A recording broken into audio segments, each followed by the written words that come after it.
Masih oke.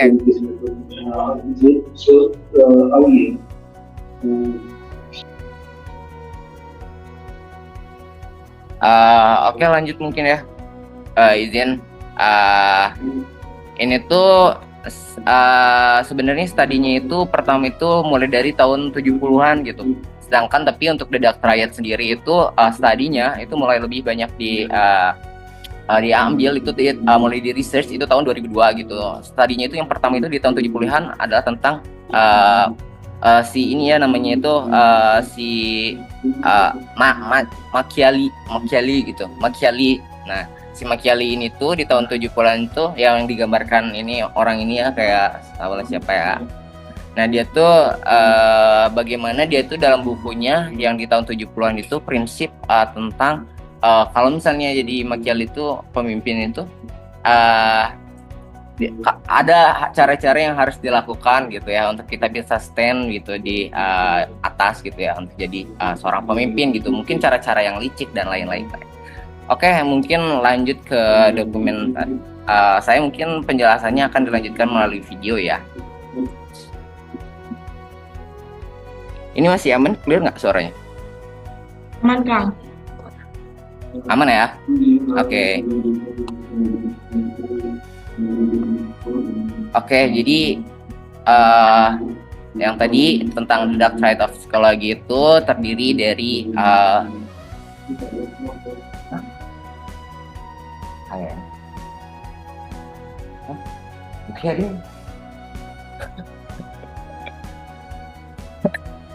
jadwal lepas pisan deh. Nah, jadi untuk yang si tiga di Dark Side of Psychology ini itu tuh tiga hak sifat ya dalam buku ini tuh ada itu yang namanya narcissism, kemudian ada namanya psikopat sama Machiavellianism gitu. Nah, gitu. Nah, kalau misalnya nih orang si Dark Side psikolog atau orang si maksudnya orang yang si narsis, ya kalau misalnya ditanya lu siapa yang paling misalnya gelap lah gitu di sini gitu, itu dia kalau misalnya si orang narsis dia paling bilangnya aku gitu, yang paling jago lah kompetitif dan lain dia paling bilangnya aku gitu. Kalau misalnya si psikopat dia bilangnya nggak peduli gitu. Psikopat tuh kalau misalnya orang Machiavellianism dia itu tuh dia akan melakukan sesuatu, dia akan menjadikan kejadian itu ya sesuai kemauannya dia gitu. Itu orangnya manipulatif banget lah gitu Machiavellianism tuh. Ya. Oke, di sini saya jelasin yang pertama tentang narsisme ya, narsistik ya. Jadi yang kurang lebih orang-orang yang punya pandangan terhadap diri sendiri yang sangat tinggi gitu kan. Itu tuh orangnya narsis banget gitu ya. Dia tuh haus akan validasi,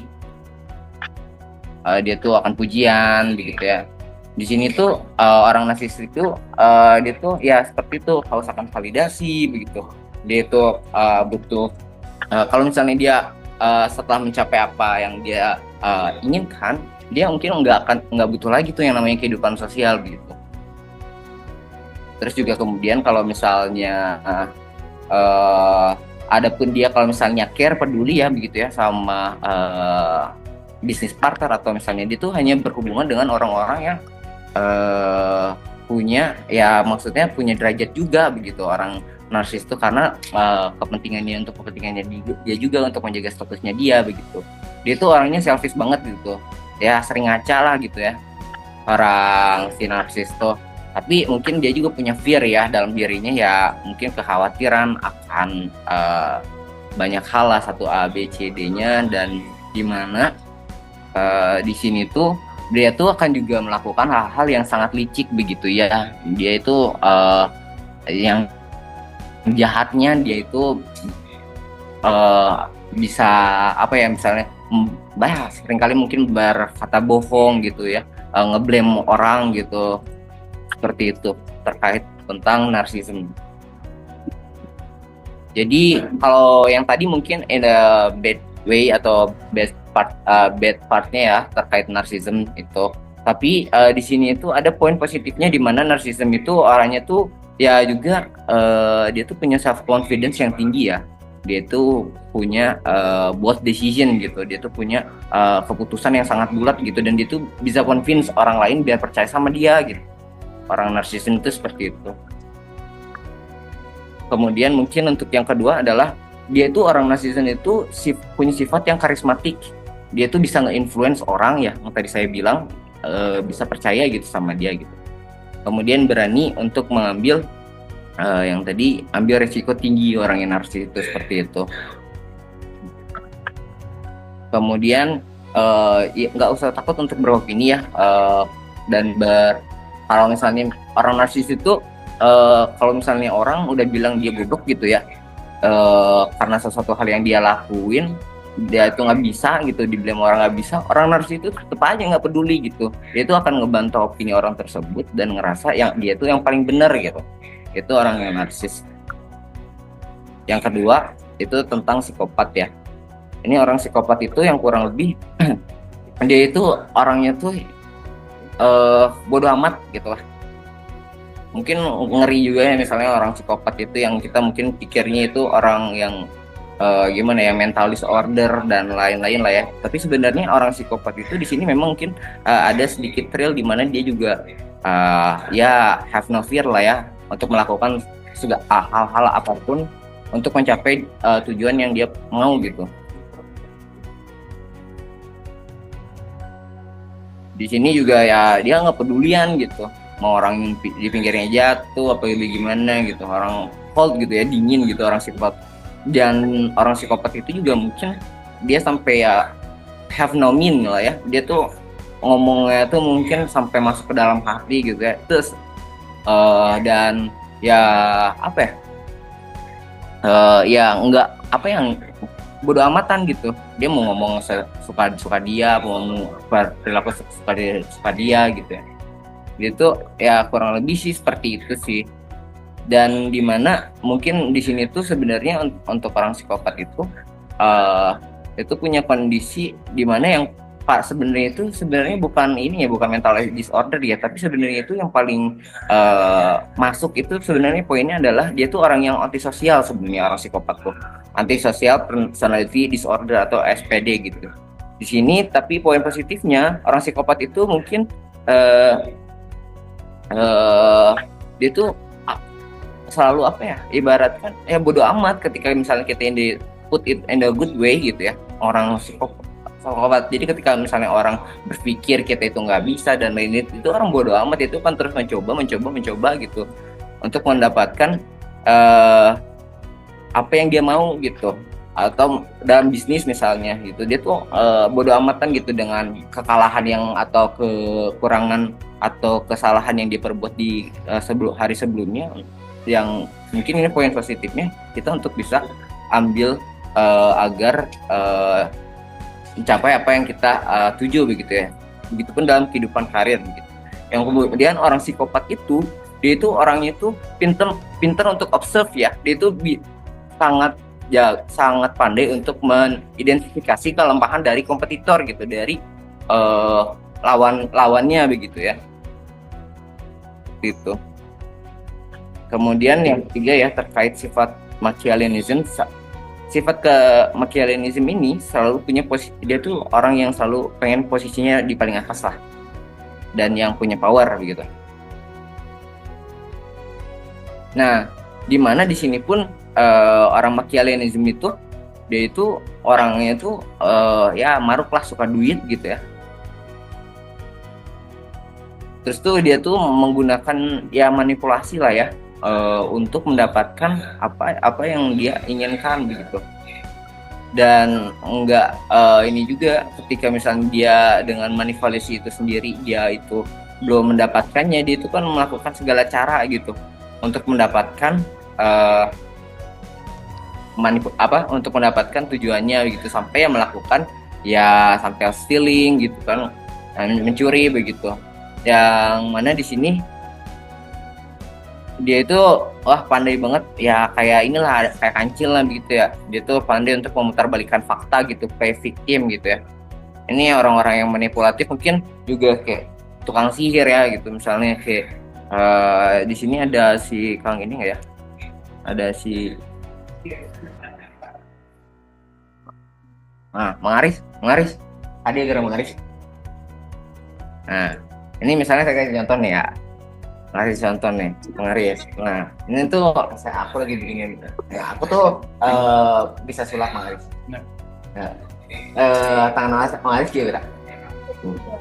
Ini tangannya ya, tangan Mengaris ini bisa hilang. Nah ya Mengaris ya, aduh kabur Mengaris itu jadi itu Haris kalau misalnya respect kan pasti tangannya hilang. Jadi kurang lebih ya gitulah orang-orang yang pandai memanipulasi begitu. Seperti itu. Jadi in a good way, Machiavellianism itu jadi orang-orang yang kurang lebih itu tuh dia tuh punya charming ya. Dia tuh punya charming gitu ya, untuk dia tuh buat orang tuh percaya sama dia. Terus dia juga pandai memanipulasi gitu ya. Terus dia tuh poin positifnya punya strategi yang thinking yang kuat ya. Dia tuh bisa memperhitungkan baik apa kalau misalnya dalam bisnis itu untung ruginya begitu. Kemudian si orang Machiavellianism itu juga pintar dalam konflik gitu. Dia tuh pintar cari jadi problem solve gitu ya. Ini researchnya sebenarnya itu sebenarnya cowok sih sebenarnya di sini yang lebih banyak gain ketiga sifat tersebut di trait psikologi gitu. Cuman memang untuk manipulatif mungkin lebih ke cewek ya gitu. Kayak misalnya dalam kehidupan sehari-hari kita apa namanya, dalam berhubungan misalnya percintaan gitu atau berhubungan and relationship gitu misalnya ya, kayak misalnya itu cewek itu pokoknya mah bisa gitu untuk memutar balikan gitu kan faktanya, dimana kalau misalnya nggak bisa salah lah pokoknya mah kalau cewek mah gitu. Nah sebenarnya risetnya juga yang mungkin dikenal sebagai mental disorder itu ya sebenarnya tuh si orang Machiavellianism sama si orang psikopat mungkin ya, yang mungkin orang awam juga sih sebenarnya yang, tapi si orang Machiavellianism itu dia dipandang dia itu mental disorder, nggak juga. Yang sebenarnya ini secara risetnya juga di mana secara blood ya, darah begitu ya, dan juga cara mendidik nurture gitu. Di sini tuh orang si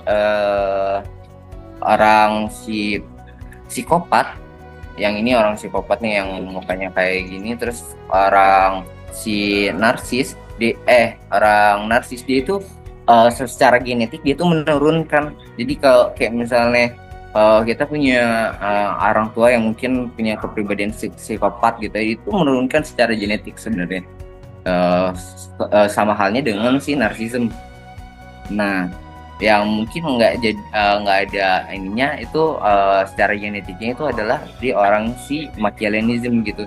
Namun secara cara orang tuanya mendidik sama anaknya, nurture gitu kan, si orang psikopat itu juga mungkin sekali mungkin melihatkan dia show thrill ya sama anaknya gitu ya.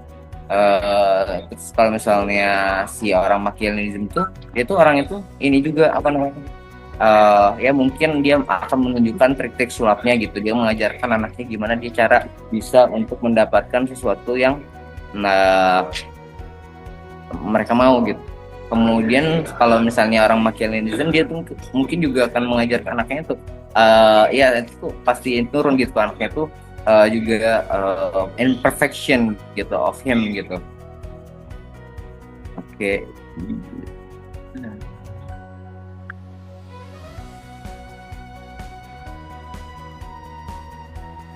Nah dalam Big Five personality yang kita tahu itu namanya ada Ocean, Ini di Ocean ini sendiri itu tuh saya jelasin ya. Ocean itu jadi untuk Ocean tuh jadi ada wait. Nah jadi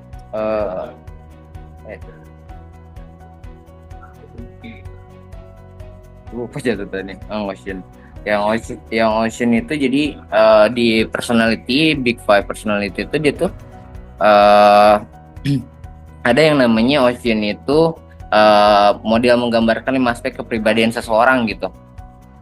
Di mana di sini ada yang keterbukaan itu jadi seberapa terbuka seseorang terhadap pengalaman baru, kreativitas dan pemikiran inovatif gitu. Dalam hal ini si orang psikopat sama si orang Machiavellianism itu in a good way-nya dia masuk gitu. Terus kemudian ada yang C-nya itu conscientious atau kehati-hatian, itu seberapa terorganisir, disiplin dan bertanggung jawab seseorang psikopat. Nah, di sini tuh di si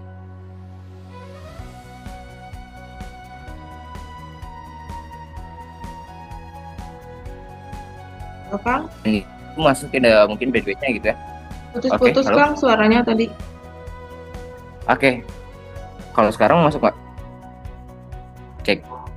Masuk, Kang. Oke. Kemudian ada yang E itu extraversion. Jadi seberapa energik ya, percaya diri atau suka bergaulnya seseorang gitu. Ini orang narsism sama orang psikopat begitu ya. Yang kemudian ada agreeables atau keramahan. Jadi semua orang ini mungkin nggak punya sifat ramah tamah dan lain-lain gitu. Yang kemudian ada N-nya tuh itu neuroticism.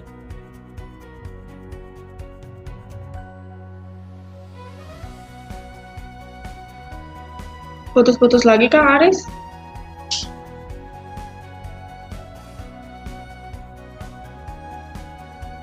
Cek. Halo, Kang Aris. Putus-putus lagi. Oke. Ini masuk nggak? Masuk. Tapi tadi penjelasan yang... Halo, iya, Kang? Ocean. Yang Ocean.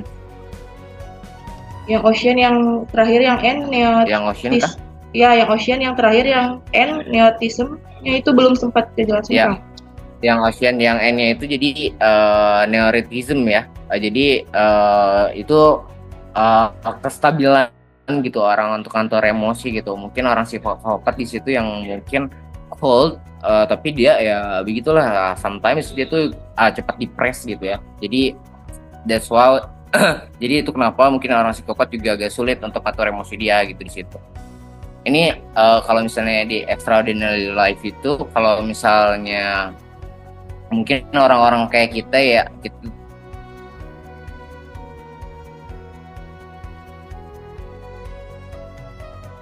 Putus-putus lagi, Kang Aris.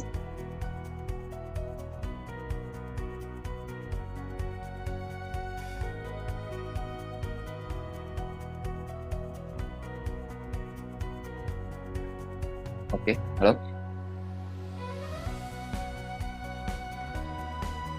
Masuk, Kang.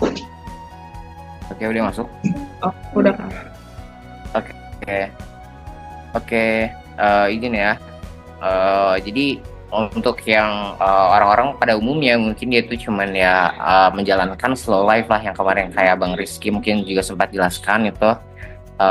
Ya dia cuman cari rumah tangga gitu, nikah, kemudian punya anak, kemudian ya parenting gitu kan, spend time parenting. Kalau misalnya orang-orang yang dark side ini yang punya 3 sifat ini, unsur ini, mereka tuh udah terbiasa dalam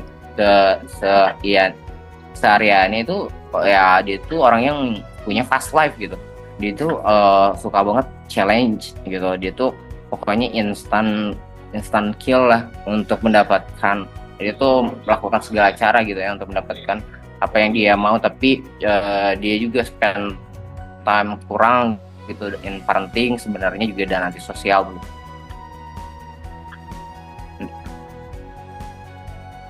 Nah, yang di sini di mana yang buruknya dari ketiga sifat tersebut, karena mereka juga uh, in sometimes in some while gitu ya, mereka tuh ya karena mungkin tidak mereka itu jatuhnya kalau yang orang yang nggak bisa masukin si dark side ini in a good way-nya, dia itu ya used to ngambil drugs lah ya, dia tuh kemudian juga ya antisosial, kemudian juga depres, yang mungkin akhirnya juga di penjara gitu dengan hal-hal yang mereka lakuin. Sebenarnya mungkin dari mereka pun nggak mau akan hal itu ya, apa ya, ya mereka tuh ya kayak ya ya inian gitu, mengiyakan gitu juga gitu dengan sifat mereka. Nah, begitupun yang ketiga itu ada dalam hubungan dalam statusnya dalam lingkungan kerja ya. Di lingkungan kerja itu mungkin si orang yang Machiavellianism itu, dia tuh orang yang dengan charmingnya dia akan meyakinkan mungkin orang untuk ya mendapatkan apa yang tujuannya gitu. Manipulatifnya ya maksudnya Machiavellianism. Kemudian untuk yang si orang narsis, dia itu akan menggunakan charmingnya untuk mendapatkan apa yang ingin dia dapatkan begitu ya dalam lingkungan kerja. Kemudian untuk yang si psikopat, dia mungkin akan menggunakan ininya gitu. Dan itu kenapa mereka orang-orang yang seperti mereka itu dalam level manajemen itu yang sangat diminati gitu. Banyaknya itu orang-orang malah yang punya kepribadian seperti itu yang bisa stand out gitu dalam kehidupan kerja gitu ya. Dan orang-orang seperti mereka juga apa ya, seringkali untuk memberikan isu ya di lingkungan gitu ya.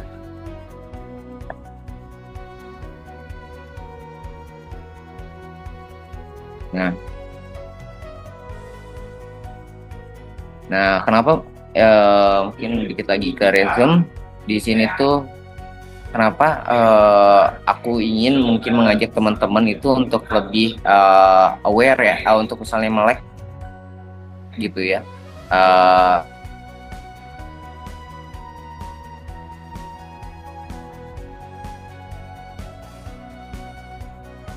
Aku ingin teman-teman juga paham gitu sedikitnya, mungkin saya kenalkan tentang dark side ini, yang mana teman-teman itu jangan terlalu baik juga gitu, karena fokusnya dalam hidup, realitanya itu hidup itu kompetisi gitu untuk mendapatkan kesuksesan gitu ya. Kalau misalnya teman-teman itu terlalu baik, itu pasti akan kalah gitu sama orang-orang yang modelan yang tadi gitu kan.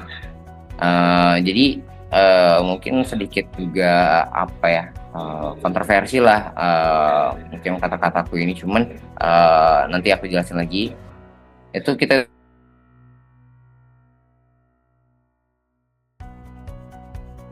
juga mungkin punya sadar ya, kita pun mungkin punya teman atau kita sendiri itu mungkin punya semua apa yang kita thinking that will be success gitu, tapi kenapa kita tuh nggak sukses gitu, nggak bisa mendapatkan kesuksesan kita gitu ya. Nah, itu yang tadi pada reasonnya. Narsistik itu orangnya yang pede, si Machiavelli itu orangnya ambisius, psikopat itu orangnya fokus ya. Jadi kenapa tiga sifat ini itu bikin mereka bisa lebih.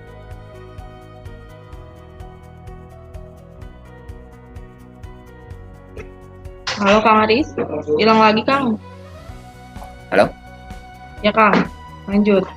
Oke, udah masuk? Oke. Jadi tiga sifat jahat ini yang tadi pede, ambisius, dan fokus gitu kan, yang bikin mereka bisa jauh lebih sukses daripada orang yang biasa aja gitu. Modelan kayak Steve Jobs, Elon Musk, Vladimir, Kim Jong Un gitu. Mereka itu orang-orang yang bisa stand out dan memenangkan kompetisi ya, karena ya pasti in the top gitu. Pasti akan ada sikut-sikutan gitu kan di situ. Ya itu kompetisi lah gitu ya dalam kehidupan sehari-hari, di mana ada threads itu sifat-sifat toksik yang dipakai sesuai dan sebagaimana kebutuhannya gitu di lingkungan itu gitu. Nah, kita tahu juga kalau misalnya CEO atau pengusaha itu bisa harus orang yang jago ngelit, bisa ngambil keputusan cepat, ngambil resiko begitu ya, punya karismatik begitu ya untuk menjadi seorang CEO atau pengusaha begitu. Itu orang Steve Jobs itu punya semua sifat the dark trait itu yang saya pikir gitu. Dimana orang yang baik dan takut aturan itu mereka itu nggak berani ngambil resiko dan biasanya nggak bisa ada susah lah untuk dapat stand out gitu di lingkungan kerja atau jadi pemenang gitu dalam sebuah kompetisi. Bukan jadi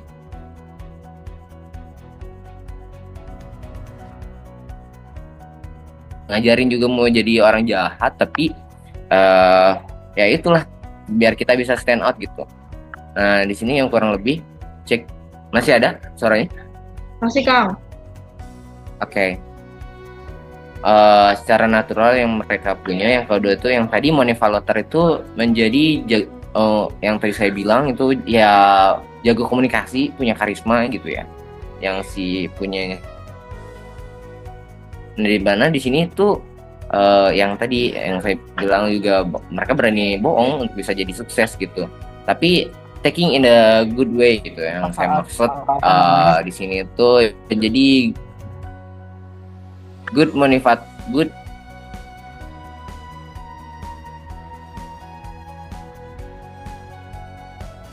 mau dengar gitu, bukan sekedar apa yang kita mau ucapkan aja gitu. Times gitu itu yang perlu itu. Orang-orang dengan negeri tinggi biasanya nggak sesukses yang berani nolak gitu. Ya itulah di perusahaan misalnya ibaratkan orang-orang yang yes sir ya pak, baik pak, yang kayak gitu. Minat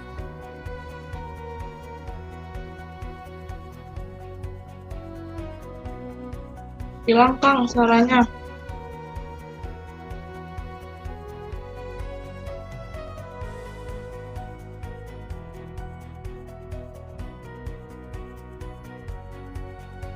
Halo, Kang Aris. Oke, cek.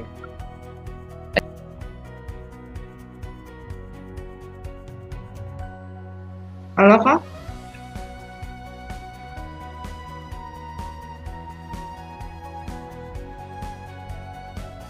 Kang masih di mute, Kang. Oke. Sorry. Udah? Udah, Kang. Oke, sorry. Ini mungkin 5 menit lagi.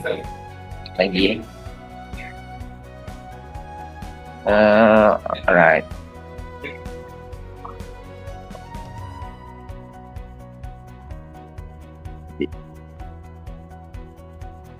Tadi ya.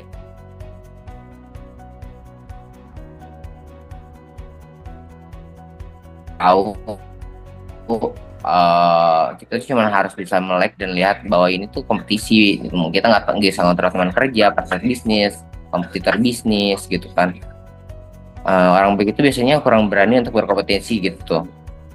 Dia ya kalau ada orang begitu lack of imposter syndrome, gak percaya begitu ya kalau dia tuh punya kapasitas situ. Dan yang tadi yang nomor 2, jadi jangan disalahartikan gitu.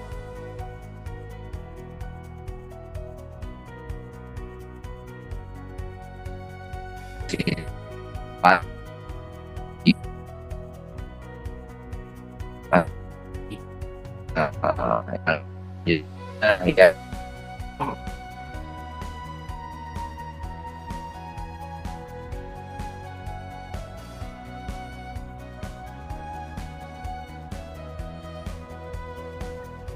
Hilang, Kang, suaranya. Halo, Kang.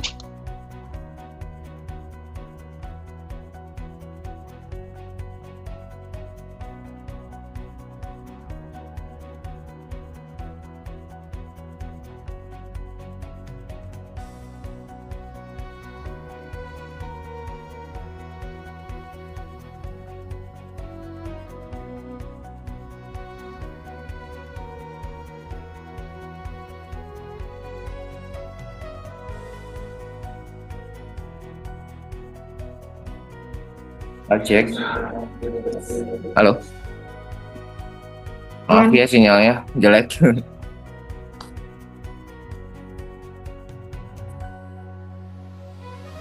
Ada kedengaran ya? Oke, ini langsung ke risetnya ya. Yang tadi dari pembahasan yang tadi saya cuma ingin sampaikan bahwasannya di sini tuh kita tuh harus melek gitu. Hidup ini emang kompetisi gitu ya, mau nggak mau gitu kan.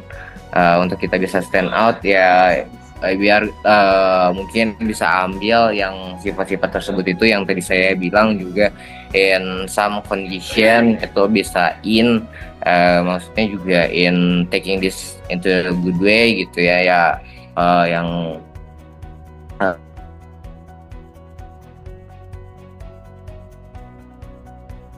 Gak ada suaranya, Kang?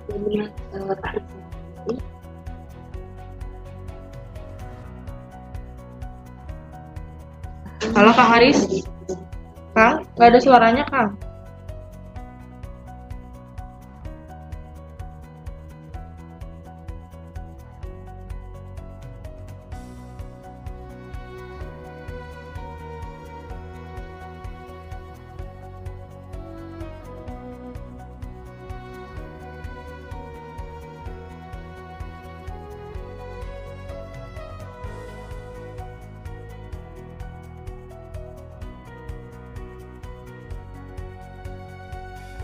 Halo cek. Ya mungkin itu aja yang ingin saya sampaikan. Mohon maaf sekali lagi. Kalaupun ada saran dan pertanyaan silahkan, dan saya kembalikan sama host. Terima kasih. Oke, terima kasih ya Kang Aris atas penjelasan materinya. Karena tidak menutup kemungkinan di kehidupan sehari-hari juga kita sering menemui orang-orang seperti yang telah dijelaskan Kang Aris tadi ya. Mungkin ada yang mau ditanyakan dari rekan-rekan Ya. untuk materi yang telah disampaikan?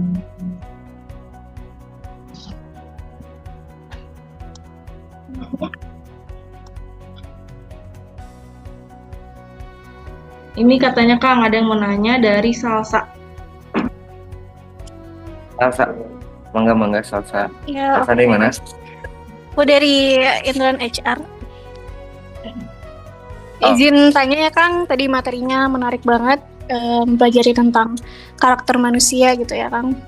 Nah, aku mau izin tanya nih Kang, kalau dark side ini tuh bisa sangat mempengaruhi gitu ya di bidang bisnis atau dunia kerja. Nah, yang tadi disebutkan juga kan ada beberapa pemimpin bisnis sukses yang memiliki sifat-sifat dari dark side ini, seperti keberanian gitu mengambil resiko tinggi atau manipulasi strategis. Nah, bagaimana gitu perusahaan dapat menyeimbangkan sifat dark side ini dan juga seimbang dengan etika di dalam dunia bisnis gitu agar keputusan dan proses bisnis ini tetap sehat gitu atau tetap baik gitu Kang. Oke. Terima kasih Kang. Oke, ditampung dulu atau langsung dijawab? Boleh Kang, langsung dijawab aja. Langsung dijawab aja. Oke. Jadi gini sebenarnya, ya aku dapet ya salah saya yang tadi. Maksudku kan yang tadi juga ngatur HR gitu ya. HR itu mungkin maksudnya kita bikin perusahaan ataupun misalnya HR bikin sebuah ketentuan gitu ya, yang disebut misalnya SOP ataupun misalnya peraturan perusahaan ataupun misalnya kita punya namanya visi misi perusahaan. Bima Sakti bisa. Nah, tapi di sini itu yang bisa nggak bisa atur adalah bagaimana sifat setiap individu di dalam perusahaan ini itu bertindak begitu ya. Kita mungkin memang dalam sekarang apalagi ya perusahaan kita itu makin gede ya. Konsep-konsep yang dulu misalnya dari dibawa sama misalnya sama Kang Rizky sama head kita sebelumnya dan kekeluargaan yang sampai saat ini misalnya ibaratkan kita pertahankan ya. Maksudnya kita tuh masih ke situ kan, ke situ gitu kan. Cuman di sini tuh mau nggak mau itu di lapangan orang-orang itu udah mulai sebenarnya tuh ada di lapangan itu kalau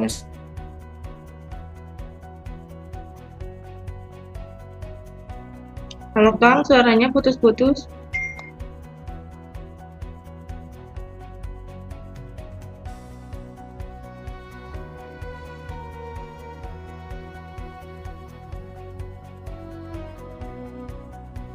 Oke, cek. Oke, masih masuk ya. Nah, sekali lagi mungkin gimana caranya agar misalnya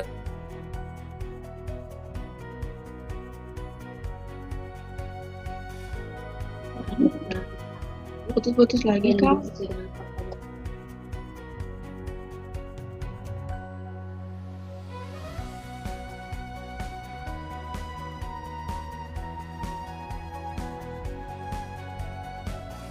Halo?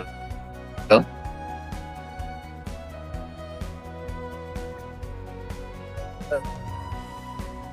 Masih putus-putus, Kang, suaranya. Oke. Sekarang?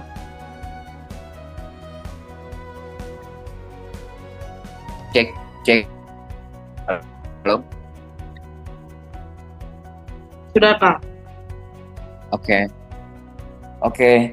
Jadi yang tadi sekali lagi HR ataupun perusahaan punya visi misi, punya peraturan yang dibuat gitu. Tapi emang sampai ke bawah itu nggak bisa. Kita tuh cuma dari perusahaan bisanya hanya ini mungkin kita itu dari apa-apa yang terjadi, mungkin clash yang nantinya terjadi di lapangan, dimana kita itu ya dengan agenda-agenda yang kita punya untuk silaturahmi, untuk mungkin juga hal-hal yang mungkin memang perlu masuk ke dalam HR didiskus dan untuk diselesaikan begitu ya kalau misalnya. Cuman untuk yang mungkin nantinya kita akan semakin besar untuk jadi mungkin perusahaan yang memang ini ya, mereka tuh ya mau nggak mau nanti tuh udah 1.000 karyawan, 2.000 karyawan itu emang agak sulit untuk nggak bisa. Jadi memang ya itu aja dari visi misi yang harus kita kuatin sama apa ya, HR yang mungkin juga untuk bisa mungkin jadi mediator gitu di situ, dimana kita tuh punya visi misi gini loh, kamu punya masalah apa gitu dan untuk diselesaikan bersama gitu. Gitu sih Kak. Ya. Oke Kang, berarti untuk di HR sendiri mungkin bisa untuk jadi mengambil jalan tengahnya gitu ya Kang. Iya, betul. Ya. Oke. Terima kasih banyak Kang. Ya. Jadi Oke. Boleh siapa? Nanti Ini dari Saifullah. Izin menyampaikan saran, mangga Kang Saifullah. Assalamualaikum warahmatullahi wabarakatuh. Perkenalkan, nama saya Saifullah Usman dari bagian HSE. Setelah saya mendengarkan apa yang Kang Aris tadi sampaikan ya, ini saya izin menyimpulkan ini menurut pemikiran saya sendiri gitu. Ya. Saya simpulkan ini mengenai yang narsisme ya.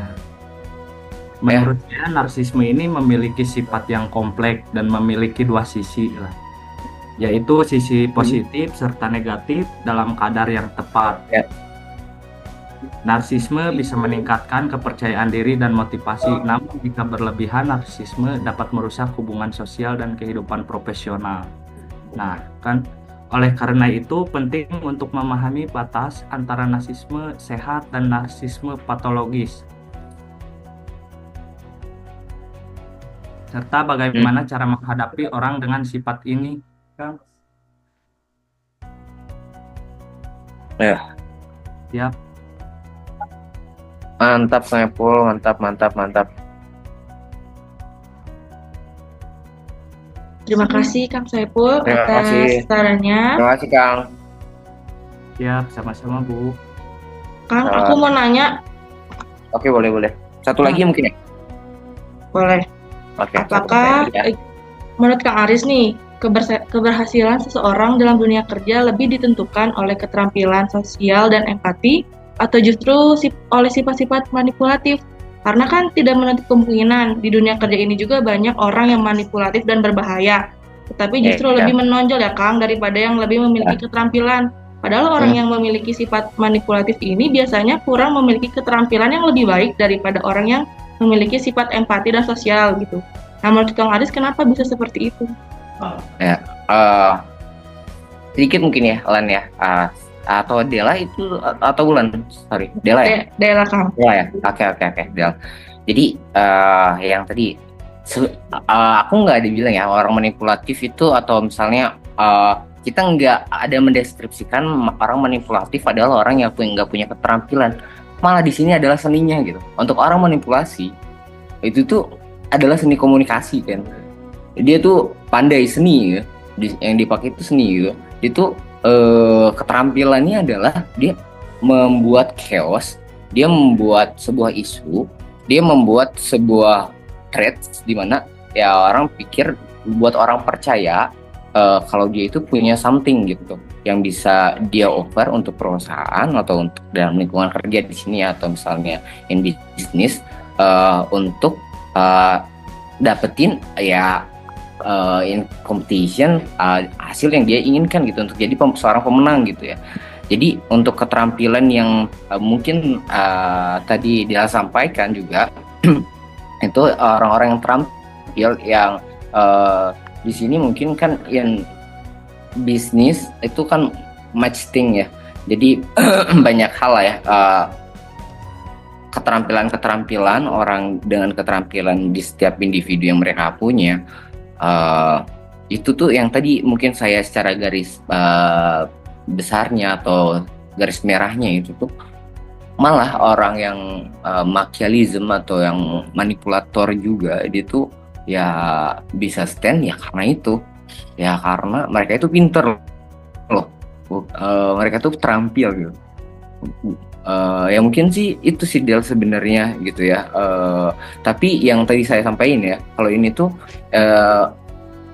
it can be good gitu kan. Yang 3 sifat dark trait itu tuh yang tadi saya sampaikan juga. It can be good, it can be bad as how we take it that traits into inilah gimana kita bawanya gitu. Dan yang tadi juga dimasukkan diinputin di kondisi-kondisi nya sesuai dengan bagaimana kebutuhannya begitu ya. Mungkin sih itu sih Del. Sorry. Ya Kang, tadi kan menurut Akang halo? Jawab ya. Gimana? Okay. Mudah-mudahan kejawab ya. Iya Kang, mau nambahin dikit aja. Kan tadi menurut Akang orang manipulatif teh orang yang memiliki seni keterampilan. Tapi gimana nih kalau misalnya orang itu tuh seni keterampilannya dalam menjatuhkan rekan kerjanya sendiri? Gimana Akang kalau kayak gitu?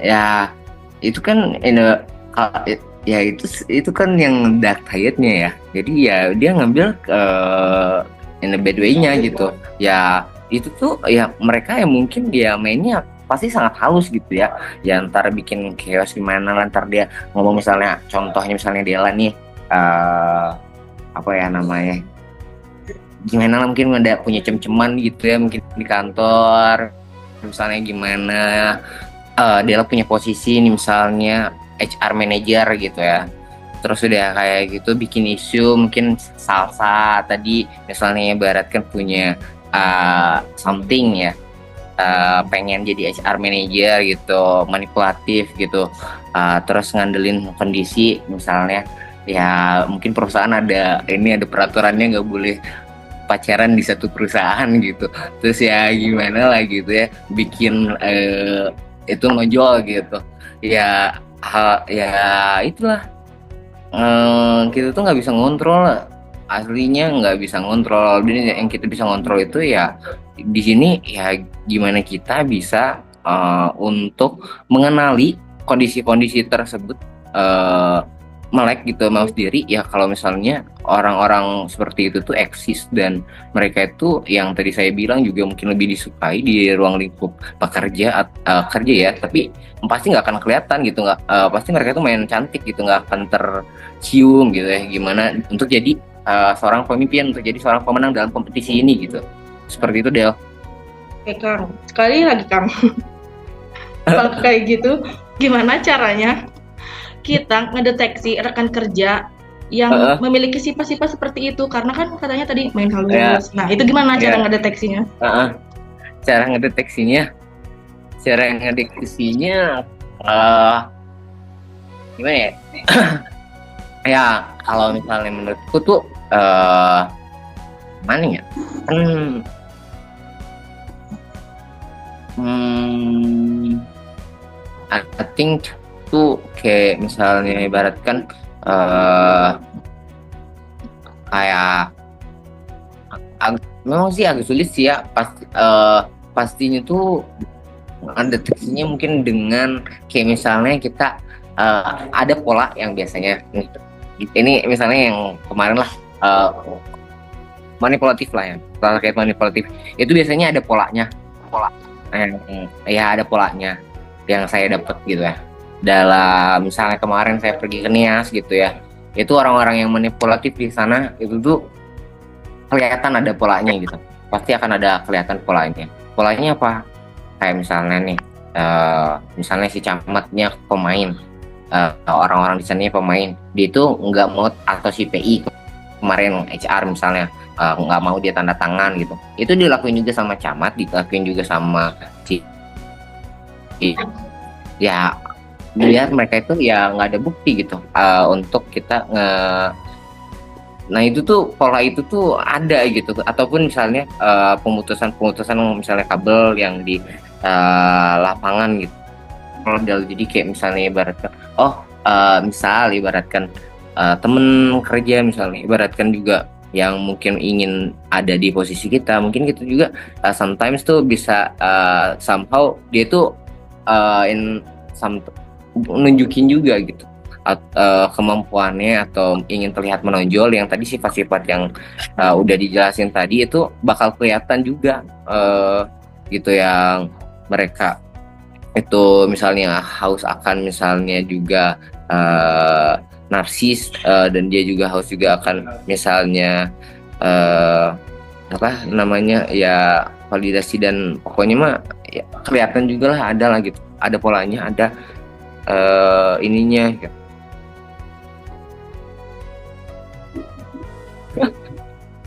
Maaf kalau jawabannya kurang puas ya. Nggak apa-apa Kang, makasih ya. Makasih banyak ya. Mungkin satu kali lagi ya dari rekan-rekan apa masih ada yang mau bertanya? Ada Bu. Ya, pas saya pulang ya, boleh. Berarti Pak, ini Pak Eris juga. halo, suaranya jelas? Oke. Iya jelas Kang. Berarti kalau misalkan kita sudah tahu nih bahwa seseorang itu orangnya manipulatif, berarti kita juga harus bisa kan tetapkan batasan yang jelas. Nah, jangan biarkan mereka itu mengontrol atau memanfaatkan kita atau bahasa istilahnya kita itu jangan sampai disetir orang itu gitu. Nah, berarti ketika kita berusaha berkomunikasi juga harus kita itu berpegang pada fakta bukan emosi karena selalu menggunakan logika kalau untuk orang-orang seperti itu karena yang ditakutkan ketika kita emosi kan saling sikut-sikutan tidak bisa mengontrol yang diakibatkan kan bisa adanya baku hantam gitu. Makanya itu harus bisa pintar atur emosi.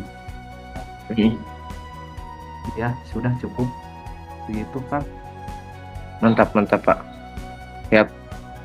Mungkin sih itu ya Del ya. Oke. Tadi pagi hari ini. Makasih. Tadi itu Kang Eko makasih banyak juga ya. Kang Aris. Tadi kalau nggak salah Pak Eris tadi mau bertanya apa enggak ya Pak?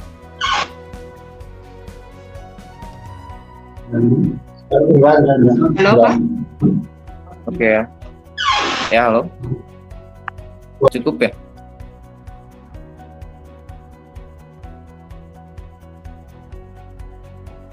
Terima kasih Kang Aris telah menyampaikan book sharing kali ini. Nah, untuk sesi book sharing minggu depan boleh ditunjuk sama Kang Aris. Siapa nih kira-kira Kang? Ya.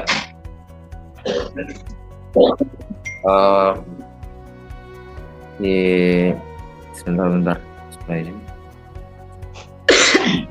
Indri Riz. Ya masih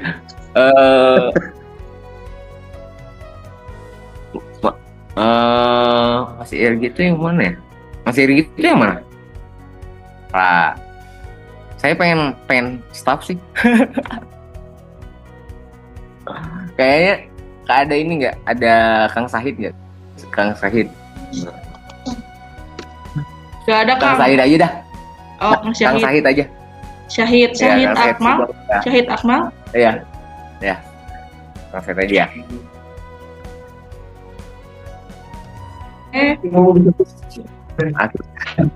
Berarti Kang Syahid ya untuk minggu depan. Ya. Ya. Sebelum menutup book sharing Siap, hari deh. ini, Nah, apa ada yang mau disampaikan oleh Kang Aris? cukup sih. Terima kasih banyak sekali lagi. Oke, jika tidak ada yang dibahas lagi, terima kasih untuk rekan-rekan semua. Sebelum mengakhiri sesi book sharing hari ini, saya izin menyimpulkan dari buku yang telah dibahas. Dengan memahami Dark Triad of Personality yang mencakup narsisme, Machiavellianisme, dan psikopat, kita dapat mengeksplorasi bagaimana ketiga sifat ini dapat berpengaruh dalam kehidupan sosial dan dunia kerja. Book sharing kali ini akan membantu kita mengenali apakah sifat tersebut dapat menjadi keuntungan atau justru malah sebagai tantangan. Selain itu, pemahaman ini juga memungkinkan kita untuk lebih waspada terhadap pengaruhnya serta membangun strategi yang seimbang antara ambisi, etika, dan empati demi menciptakan lingkungan yang lebih sehat dan produktif. Sekian dari saya, terima kasih kepada semua yang telah berpartisipasi dalam sesi book sharing hari ini. Semoga wawasan dari buku ini dapat membantu kita lebih memahami dinamika kepribadian di dunia kerja dan kehidupan sehari-hari. Sampai jumpa di sesi berikutnya. Wassalamualaikum warahmatullahi wabarakatuh. Waalaikumsalam. Waalaikumsalam. Assalamualaikum warahmatullahi wabarakatuh.